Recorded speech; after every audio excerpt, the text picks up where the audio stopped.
एक आदमी ने एक बहुत ही खूबसूरत लड़की से शादी की। शादी के बाद दोनों की जिंदगी बहुत प्यार से गुजर रही थी। वह उसे बहुत चाहता था और उसकी खूबसूरती की हमेशा तारीफ किया करता था। लेकिन कुछ महीनों के बाद लड़की चर्म रोग से ग्रसित हो गई और धीरे धीरे उसकी खूबसूरती जाने लगी।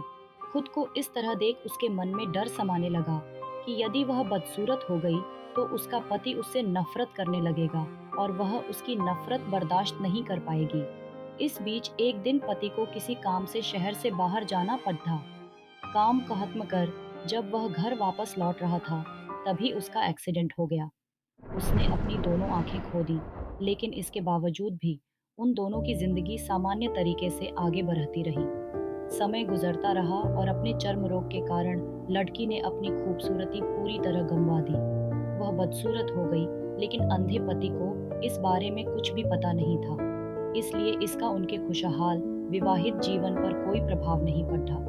वह उसे उसी तरह प्यार करता रहा। एक दिन उस लड़की की मौत हो गई। पति अब अकेला हो गया था। वह बहुत दुखी था। वह उस शहर को छोड़ कर जाना चाहता था। उसने अंतिम संस्कार की सारी क्रियाविधि पूर्ण की और शहर छोड़ कर जाने लगा। तभी एक आदमी ने पीछे से उसे पुकारा और पास आकर कहा, अब तुम बिना सहारे के अकेले कैसे चल पाओगे? इतने साल तो तुम्हारी पत्नी तुम्हारी मदद किया करती थी। पति ने जवाब दिया, दोस्त, मैं अंधा नहीं हूँ।